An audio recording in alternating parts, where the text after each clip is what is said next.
No, our own issues. Sent him a text Saturday.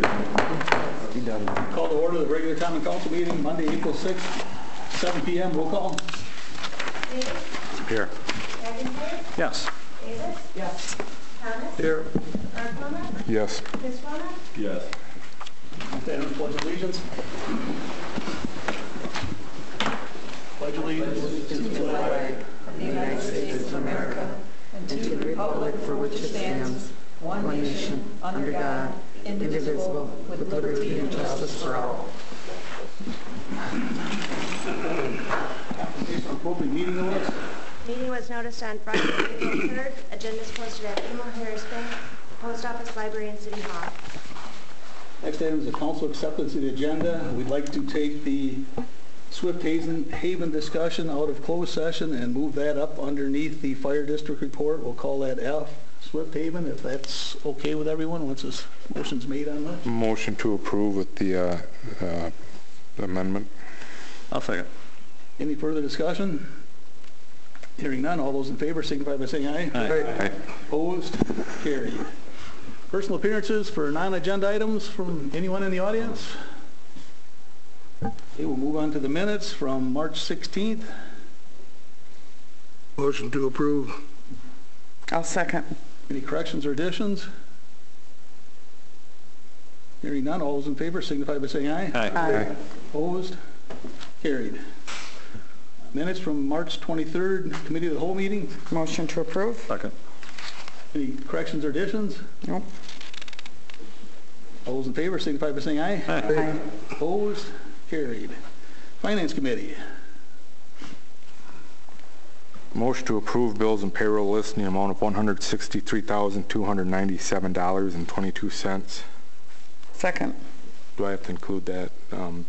For clarification, it would be good. I guess I'll amend my motion to hold back funds from McKnight Excavating pending a damage issue, possible damage issue. I'll amend my second. And that was 10%? 10% retainage. Recommending. Any questions on the bills? Hearing none, roll call. Mark Wellnuts? Yes. Davis? Yes. Thomas? Yep. Chris Wellnuts? Yes. Naves? Yes. McIntyre? Motion passes. Motion to approve a change of agent for Town Country Club's liquor license to Chad Johnson. I'll second. Go ahead. I'll second. Any discussion? Hearing none, roll call. Mark Wellnuts? Yes. McIntyre? Yes. Davis? Yes. Thomas? Yes. Chris Wellnuts? Yes. Naves? Yes. Motion passes. Motion to approve an application for private property on a public sidewalk at 14 West Fulton Street. Motion to approve. That was the second. Oh, I'm sorry. Second. Any discussion? Chris, we got the owner out there. Well, how much merchandise is he going to put on the sidewalk, and where is he going to? How is he going to contain it? Well, actually, there's I'm here. Oh. Basically, I'm not going to win store today. About 7 to 8 items, maybe 10 items out. Comes out 2 foot from the actual glass windows. It's all on one side, so there's maybe 10 foot that people have access to walk by it. It's they're not items that can be blown away. They're stable items, pretty heavy items, or something to sit outside. They're shelves or something. That's it. It's the shelf only maybe a foot and a half tall. So it's only the 7 or 8 items I have there at one time. Suppose somebody stumbles and falls and bangs their head, cuts their hand. Well, I have insurance for that too. You're liable for that? For that, yes. I do have $1 million policy for anything on that. So anytime you come down and take a look at the I just don't, it just doesn't look good to me. well, if people don't know I'm open sometimes. I have something outside the front door. Like the same instance you have people having signs outside their front door. People will come in and say, hey, I didn't know you were open until they see a barrel outside or they seen a duck outside. Oh, it's nice, I like it. They come in my store and that's how you get business in. Without telling somebody you're open, without having somebody in your front door. How's people know you're there? We need more of this nitrogen. You got big windows. You got windows, you can go by the windows so fast, when you see someone sitting outside, it's big, yellow, green, something multicolored, they stop, they don't look at it. My personal opinion, I don't like it. And you did get a copy of the rules for how much space has... I did get it copied, because there is form regulations to change it, if I did get it approved and everything. Okay. Any other discussion? I think it's a really nice idea. I remember as a kid back in the 50s and 60s, it was part of the fabric of the community when it's done really nice. Your stepmom and dad, would the kids get dropped off and go shopping, and it was kind of neat just to see things like that. Many of them coming in town and Gunsmoke or something, see stuff out. You don't remember the 50s. I know you. And I brought my family's been up from out of state, and they saw all that stuff, and they didn't think it was that bad. They thought it was kind of neat to actually, stopped because they saw it. Okay, anyone else? Motion to approve the application for the private property on the sidewalk for 14 West Fulton Street. Roll call. Mark Walnuts? Yes. Davis? Yes. Thomas? No, Chris Walnuts? Yes. Aves? Yes. McIntyre? Yes. Thank you. Motion passes 5-1. Motion to approve a public event packet for I'll Be There For You, sponsored by the Depot Cafe. Second. Any discussion? Is that with the conditions the Finance Committee placed on it of approval Yes. by Tom Hartzell? Pretty good. Yes. these doors, are they just going to be on display someplace, or are they going to be mounted in a building? Outside is the intention? Outside, but secured. The way he talked, they'd be secured. In a door frame on a building? No, No. in parks, just a freestanding door. A freestanding door. With It would have artwork to be on in it. a frame of some sort. Yeah, that's I why believe. we need information about how they're going to anchor them, so how it will be done. That's what will make sure that they're secured when the proposal's brought to us. I actually seen the ones in Beloit last Pretty summer. neat. Yes, that was nice. I think it's a really neat idea. Innovative, somewhere. But, yeah. Other than that, I've not heard of any other communities doing it. And what a better way to get people to say, hey, you should see what Edgerton did. You take a drive down there and take a look. So it's a good way to get people to come to town.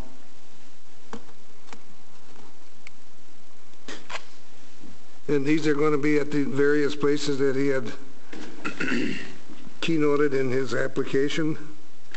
I don't think he didn't note specific, or I guess he did say a couple of them. There was a list, but I think what probably this is conditioned upon is that once they get their final list, that Tom, the Public Works Director, make sure that, if they're on public property, they're in a place that's conducive to his maintenance.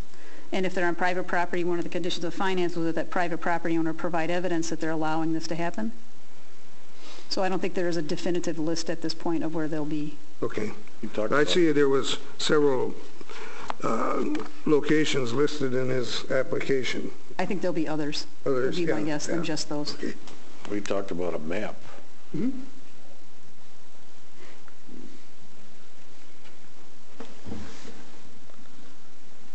Okay, anyone else?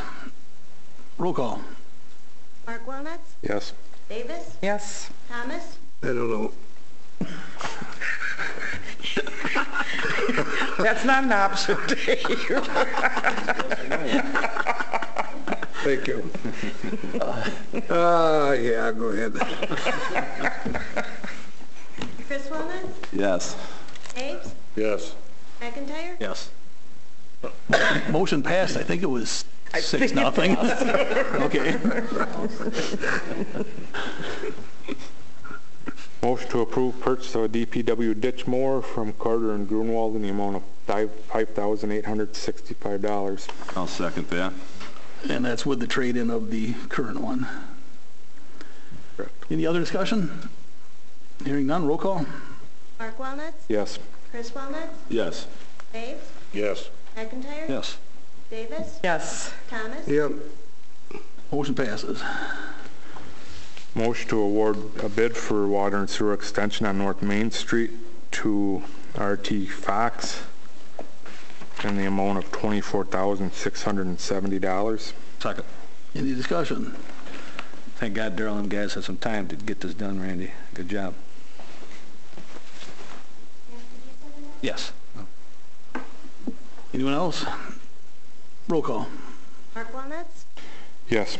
McIntyre. Yes. Davis, Yes. Thomas. Yep. Chris Wilmots, Yes. Graves. Yes. Motion passes. So I had asked at Finance to move the Brown Endowment Fund discussion to council, so I guess this would be the spot to discuss it. I think just about everybody was there at the Finance Committee, so on page 25 of your Finance packet are a series of policy questions that ultimately will have to be answered in order to establish an endowment fund with a portion of the Browns donation. As you recall, that was your consensus at your Committee of the Whole meeting regarding a use of a significant portion of that donated funds to create an endowment. So these policy decisions, like I said, will need to be made before you establish the fund, so they don't necessarily have to be made this evening, but they certainly are here for your consideration, and if you wish to act on any of them, you can. They're primarily dealing with how much, I would describe these many as how much control the council wishes to have over the funds, and ultimately the decision of when they're dispersed. So I could go through the list if you wish, or if you wish to have some discussion regarding how you wish to proceed. But we had a pretty good committee whole meeting on this, and a lot of you presented some good stuff. And everybody commented good on that. Yeah, I think the question isn't whether or not to establish the endowment, because that, I think, was a consensus that was reached, but now you need to discuss the details, which we didn't really talk about those details in the Committee of the Whole. I think the fund should be in a separate fund named after the Browns. I agree. Do you want separate motions on these? Do you want to try to reach consensus? I'll make that a motion to keep it in their name. Separate fund in their name. Yes. Yeah, I'll second that. Second that. Oh, go ahead, Lou. Any more discussion on the separate fund named after the Browns? Hearing none, roll call. Mark Wilmots, Yes. Graves, Yes. McIntyre. Yes. Davis, Yes. Thomas. Yes. Chris Wilmots, Yes. The third bullet point is really dealing with how you wish to control the funds for how they're dispersed. So maybe the last sentence in that bullet point is, should the council restrict the use of the funds for city-sponsored improvements, or would another outside non-for-profit be able to apply for funds? So if you decide to control the funds, then your need to provide a very detailed description of how the funds could be used is a little less, although you would want to certainly let people know in the future that are in your chairs what your intentions were. So I guess there's a couple of questions there. Will these funds be only available for things that would be normal city expenditures, I'll say, as opposed to another entity being able to apply? I'll make a motion. The funds are not to be used for operating or maintenance expenses. I'll second that. Okay, do you want to continue with that, or just take that one off, vote that one off the table now, or should we continue with the discussion on who can use the funds? I guess that's where I was at as far as who can use the funds. Who is that regarding? And when you say who or who can't, that's kind of a pretty large area.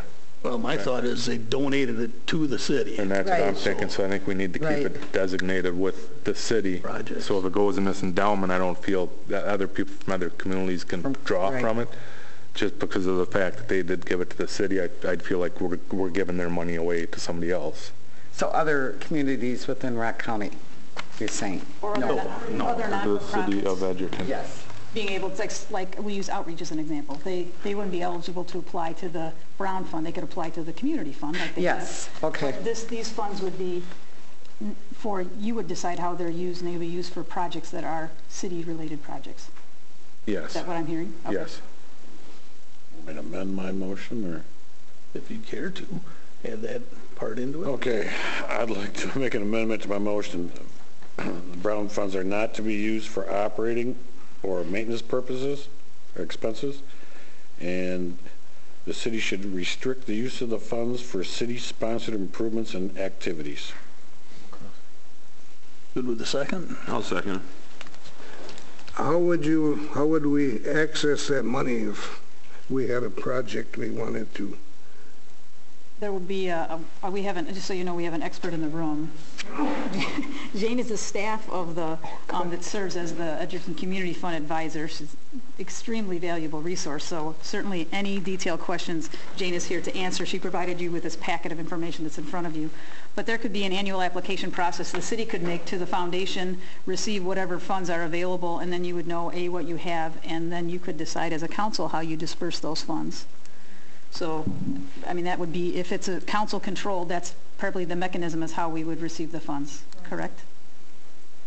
If the senior center wanted to buy some tickets for an event, a ball game or a musical concert, you probably could get a better price buying 20 tickets than you could one at a time. Would the senior center be allowed to get money for 20 tickets for some event and then pay it back as I sold the tickets individually to the... We probably wouldn't use the endowment for something like that. If the council allowed for that advance of funds to the senior center with an indication that it would be paid back, that would be up to the council, but it wouldn't be through this foundation. Okay. That would be too cumbersome, but there, you know, that could be a mechanism the council could consider if they wished.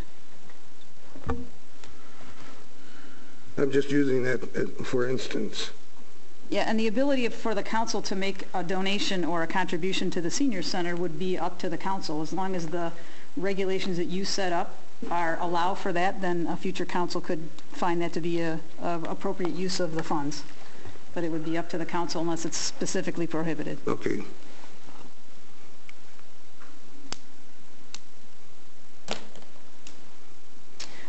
I think that brings us to... Let's do it this Oh, motion. sorry. Let's do it this motion here. So the motion right now is funds are not to be used for operating or maintenance expenses, and the council restricts the use of the funds for city-sponsored improvement and activities. Any further discussion? Yeah, I do have a question now. That's not necessarily yet restricting who has the say over how to use it, correct? It ain't saying that it's got to go through the council. Not yet. Or is it? That is correct. Not yet. Your Okay. interpretation is correct. So that could be another motion that's Yes. That's not actually going to under the mess next get this one bullet in point here. All right. All right. So you want to put that in with this motion? Well, that's what I was kind of wondering, but I'm fine. I think we should. Double amendment. Okay, any further discussion on the motion on the floor? Hearing none, roll call. Bates? Yes. Chris Wilmot? Yes. McIntyre? Yes. Davis? Yes. Thomas? Yes. Mark Wilmot? Yes. And that motion passes. Last item, or at least the fourth item on the list. Who should make the grant decisions? Should it be the city council or future city councils or the Edgerton Community Fund Board? And they would, if they were given that authority, then you would have to have your pretty explicit rules about how, you know, who is eligible to use, how they could use those funds. Could we have it so that the city council makes the ultimate decision, but it would go through the community fund board for review and their recommendation? Any problem with that, Jane? No? It sounds like that would be. You would do it a little bit differently if you have them do it.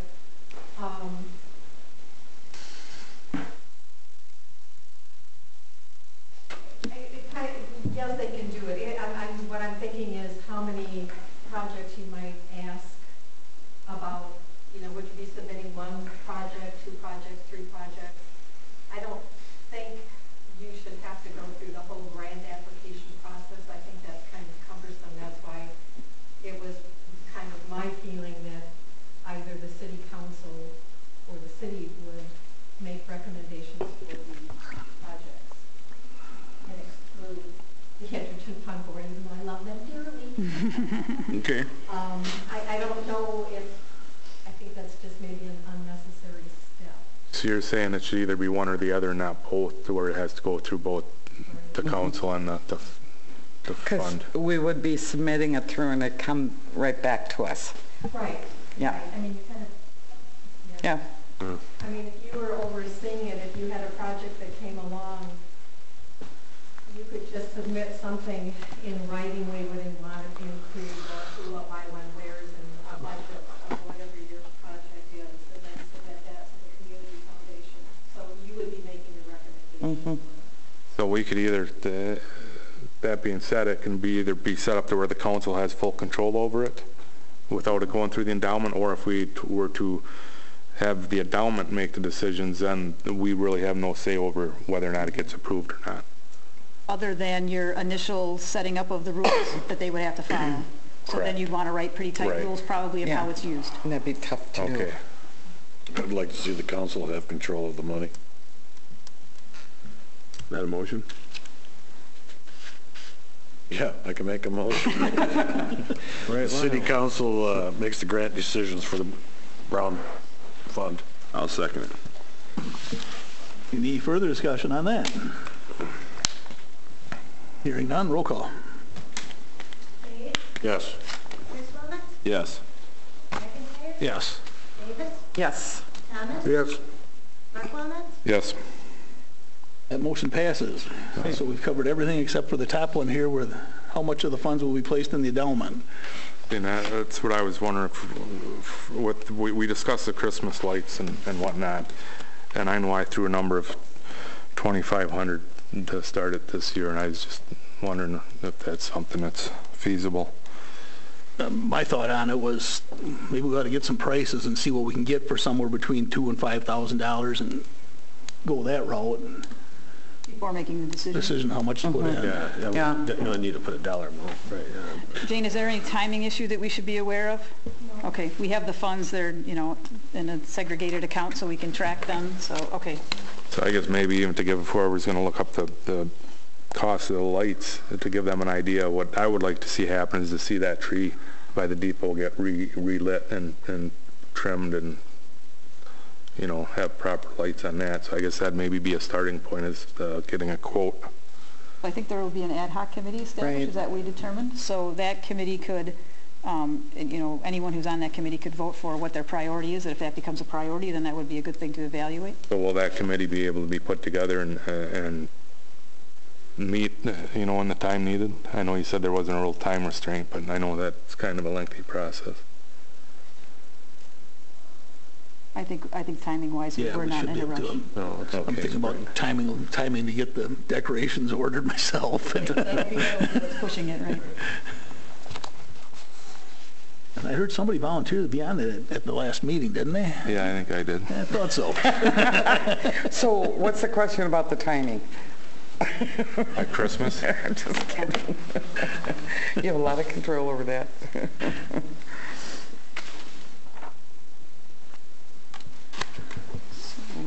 Do you wish to wait on a motion on that until we have a little more information? Yeah, I get, yeah. I think so. And then there's other ideas too, you know, council members can come up with ideas, feedback from people, you know, other uses of the funds. See what's out there and what we can purchase, and as long as there's no hurry to get it locked away. We're okay. Okay. Before we leave this, Jane, is there anything else that we should be discussing or be deciding that you can think of? Okay. All right. Thank you. Yeah. You can. And Chris, you know, I think the whole community, council mayor, and everyone here, you know, it's a really nice thing that the Brown family did, you know. Very nice. Everything's smooth, going smooth and nice, and the betterment of the community, long-lasting effects from a family. I'd like to make a motion that not more than $5,000 be used for any lighting. Second. Okay. Any discussion on that? Saying lighting or Christmas decorations. decorations not more in than general. You mean the initial? Initial. Down the road, we can use it for that once we take it out. Right. You're I'd like speaking of the to see the You want to see at least 20 grand put into the fund? fund, yeah. Any further discussion on that? Roll call.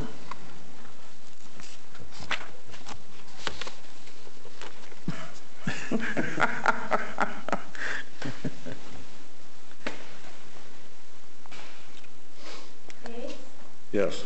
Thomas? Yes. Mark Walnuts? Yes. Chris Wallace? Yes. McIntyre? Yes. Davis? Yes. And that motion passes. Anything else from finance, or? I think that's enough. So I don't have to go and make those motions all over again, right? No, you're done. No, I have nothing. I guess I should have let you have them for the taking the motions. Okay, and the Plan Commission. I'll go ahead with that. Okay. You want me to? Plan Commission met on March 24th, and we're going to skip right down here to number 2. Make a motion to consider approval of a preliminary certified survey to create one outlot west of 43 Highway 51. I'll second that. Any discussion? Hearing none, roll call. Davis? Yes. Chris Wallace? Yes. Dave? Yes. McIntyre? Yes. Thomas? Yep. Mark Walnuts? Yes. And that passes. Okay, motion to adopt City of Edgerton Resolution 11-15, approving the final one-lot certified survey to allow the creation of one outlot west of 43 Highway 51. I'll second that as well. Any discussion? Hearing none, roll call. Davis? Yes. Chris Wallace? Yes. Dave? Yes. McIntyre? Yes. Thomas? Yep. And that passes. Mark Walnuts? Yes. Thought it seemed like we were short one. No, it still passes. It passed even without his signature. Okay, a motion to approve a preliminary certified survey to create one lot and one outlot in the southeast corner of Highway 51 and Interstate Boulevard, Edgerton Business Park. A second. Any discussion? Where is Interstate Boulevard? Business park up there. Business Park, it's right off Within the the business park? highway. Runs parallel with Lake Drive. Okay. Anyone else? Roll call. Davis? Yes. McIntyre? Yes. Thomas? Yes. Mark Walnuts? Yes. Chris Wallace? Yes. Dave? Yes. That's 6 that time? Motion passes. Okay, motion to adopt City of Edgerton Resolution 12-15, approving the final certified survey to allow the creation of one lot and one outlot in the southeast corner of Highway 51 and Interstate Boulevard. I'll second that. Any discussion? Hearing none, roll call. Davis? Yes. Chris Wallace? Yes. Mapes? Yes. McIntyre? Yes. Thomas? Yes. Mark Walnuts? Yes. And that passes. And motion to approve waiving the first reading, approving the second reading, and adopting City of Edgerton Ordinance 15-01, amend Chapter 22, Section 22.503, parentheses 1, parentheses C, sign prohibitations and limitations of the zoning ordinance. Second. Any discussion? Hearing none, roll call. Davis? Yes. Mark Walnuts? Yes. Chris Wallace? Yes. Dave? Yes. McIntyre? Yes. Thomas? Yes. And that passes.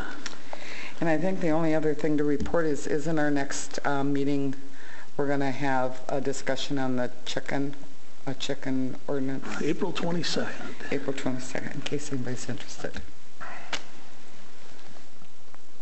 And that's it from Plan Commission. Anything from Park Board? Yeah, we move to allow advertising funds to possibly go towards the purchasing of a new batting cage. Okay. That's all I have there. All right, thank you. Anything from the Fire District? Yeah, we have a meeting this Thursday. A couple things we're working on right now is the current ladder truck apparently needs a lot of repairs. We are discussing purchasing another one, but before we do so, I've asked for a lot more information on the cost of repairs of the current truck, how much longer it will last if we spend the money to get it repaired. And I'll actually be looking for a little bit of feedback from this group here to make sure that they're supporting what I feel I want to do here. But I want to make sure I get enough facts before I move forward with it. And I've got notification out to the people I need the information from, so hopefully I have that before Thursday. And we're also moved out all of the full-time employee contract renewals out until June 1st. So to give us a chance to actually review them, and we're going to start reviewing them on an annual basis going forward. So that's all I have there. That was a very good meeting, Chris. Thank you. Thank you. And now we'll do the Swift Haven, which part of that information is in the confidential envelope that you got.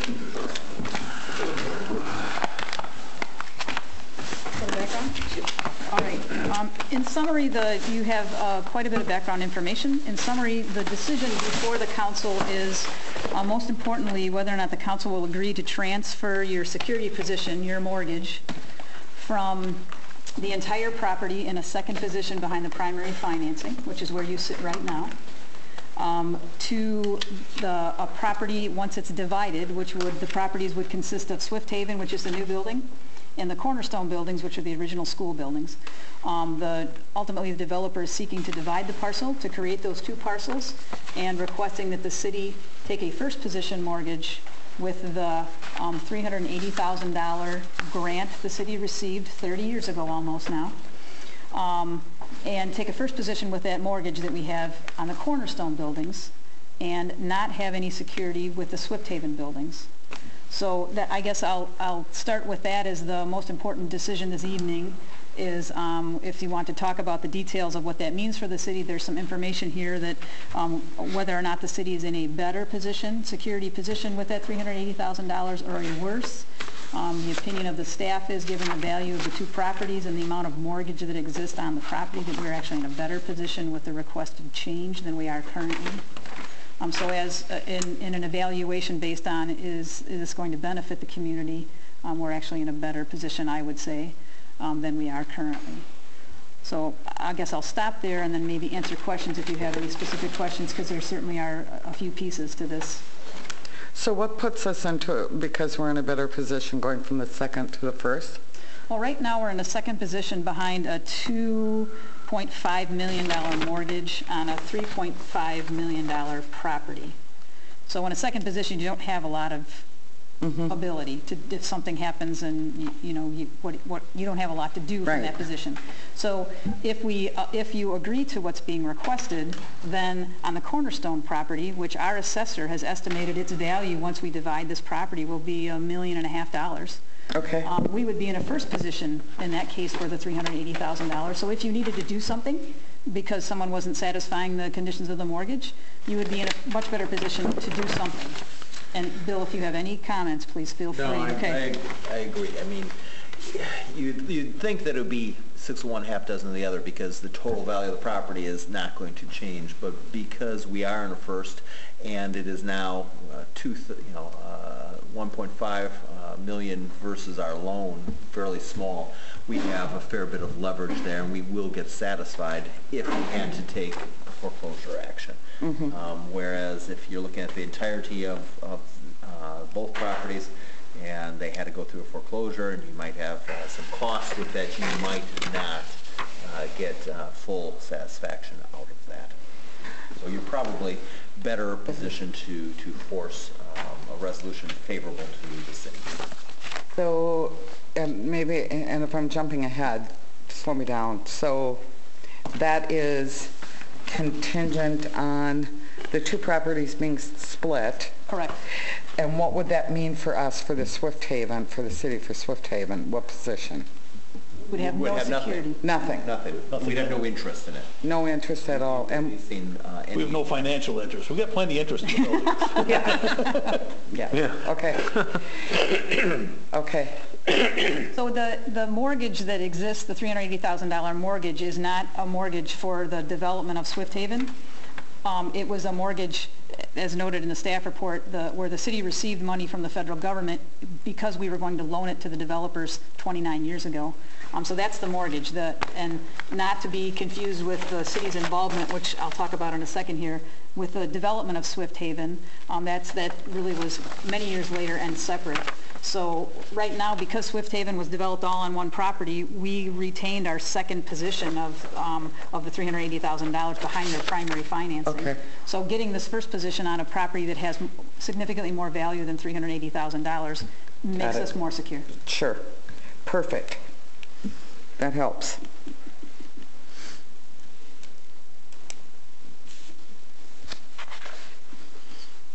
So then that's what's explained in number 2 there, correct? Correct. Who would be most favorable. So I'll make a motion to allow for a transfer of the city's Hodag mortgage from the entire property to just Cornerstone lot number 1 on the map. I'll second. Are you, As stated. you need to speak up at all, or do you want to talk? Okay. No, thanks for coming down away from Altoona. Any further discussion? Hearing none, roll call. Mark Wellness, Yes. McIntyre. Yes. Davis, Yes. Yes. Thomas, Chris Clemens, Yes. Nates, Yes. Motion passes. And thank you. I have one other item, if I could, on this topic to make the council aware of. There's a memo that I handed out at the beginning of the meeting, and this is regarding another mortgage, a second mortgage we have on the property, and that's I'll call it the general obligation, a GO mortgage.